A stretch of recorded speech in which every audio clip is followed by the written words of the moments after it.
Je vous retrouve mesdames et messieurs pour l'actualité du jour. Bonjour, bonsoir, ça dépend de l'ère à laquelle vous nous suivez. Le bombe du 1-23 continue à faire deux morts. 7 personnes sont mortes et 6 autres grièvement blessées à Kisongati au village Murambi. Nous sommes dans le groupement du Bouzi en territoire des Calais. Alerte la société civile locale.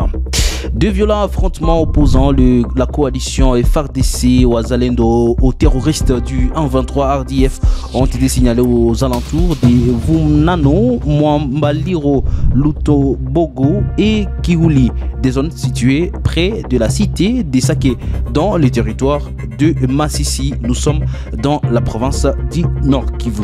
La nouvelle société civile du groupement Mufuni Shanga tire la sonnette d'alarme sur le mouvement des terroristes du 1-23 RDF observé depuis un certain temps dans certains villages de ce groupement, notamment près de Bitonga, laissant présage d'une probable préparation des attaques contre certaines positions des jeunes Wazalendo et des forces armées de la République démocratique du Congo. Messieurs, dames, vous êtes nouveaux sur la chaîne, n'oubliez pas de vous abonner. On va donc se retrouver dans la deuxième partie de cette vidéo.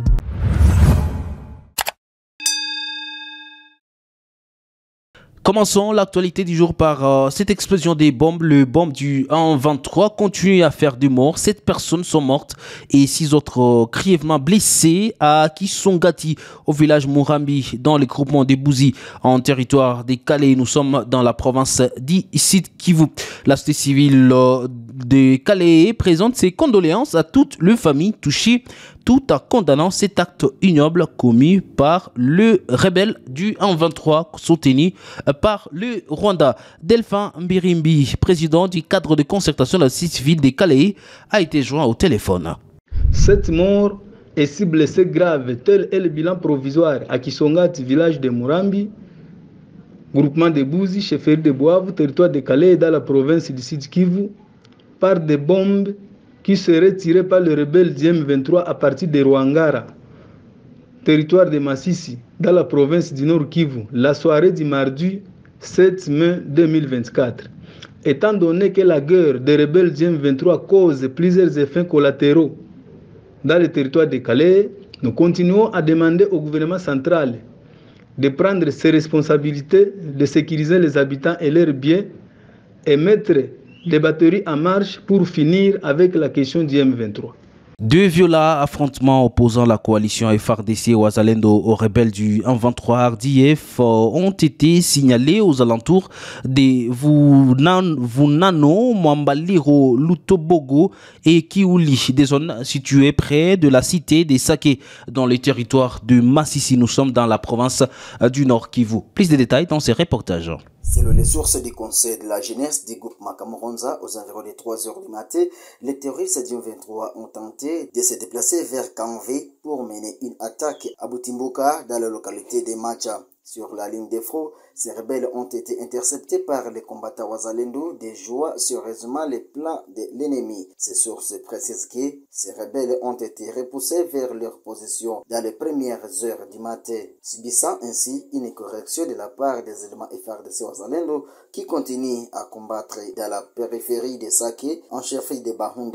Les mêmes sources précisent que des fortes détonations d'armes lourdes continuent à être attendues à Lutoboko et Vunamo, où ces attaques ont débuté, ainsi qu'à Kiouli, où les jeunes Wazalendo se comportent vaillamment en première ligne d'attaque malgré les changements des dernières minutes. Il est à rappeler que depuis la semaine dernière, les rebelles du 23 RDF ont multiplié les attaques contre les positions des jeunes Wazalendo et des FARDC dans le territoire de Massissi, tirant des bombes et des obus à l'aveuglette sur les populations causant des dégâts humains et matériels dans des régions densément peuplées comme Mugunga et Minova dans le territoire de Calais et au sud Kivu.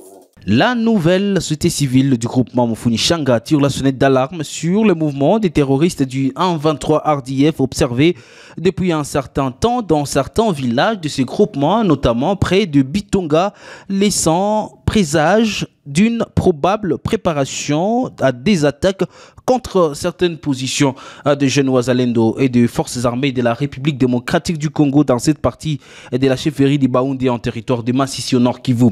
Selon un membre de cette structure de la société civile qui a requis l'anonymat, ces éléments du 123 RDF visibles non loin de Bitonga nécessitent une surveillance de la part du gouvernement et de ses partenaires avant que le pire n'arrive aux populations vivant dans deux villages encore occupés par les forces régulières et les jeunes Wazalendo.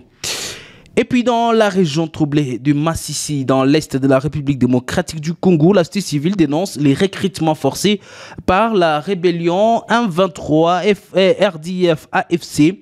De rapports alarmants font état de jeunes et des enfants contraints de rejoindre le rang de cette coalition armée, notamment dans la cité minière de Rubaya.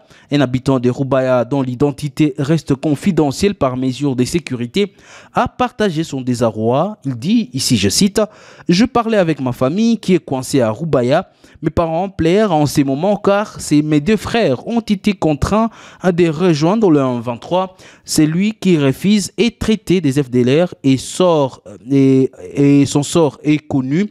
Je suis révolté par le fait que ces actes se passent sous l'aide de nos autorités, mais si nous étions vendus, s'il vous plaît, stoppez avec cette tragédie qui ruine notre pays, s'est confié un habitant de Rubaya. Le témoignage affirme que le recrutement forcé a débuté le même jour où la cité est tombée aux mains de la rébellion. Les jeunes enrôlés sont ensuite conduits à Rutshuru pour subir une formation militaire. Un membre de la société civile de Massissi dénonce vigoureusement ces violations des droits de l'homme en disant « Nous dénonçons avec la dernière énergie ces actes de violence contre les civils. Ils ont bombardé le camp des civils et maintenant ils poursuivent les recrutements forcés d'enfants dans la rébellion pendant que la communauté internationale observe. Il est grand temps pour la RDC de réagir. » L'armée congolaise, il faut les signaler, a capturé plusieurs membres de la coalition 23 RDF AFC, parmi lesquels se trouvent des enfants. Ces derniers témoignent que d'autres enfants sont en train de suivre une formation militaire à Tchanzu et Pena dans les territoires de Rutshuru en province du Nord Kivu. Messieurs, dames, ce sera tout pour l'actualité du jour. Merci à vous de l'avoir suivi.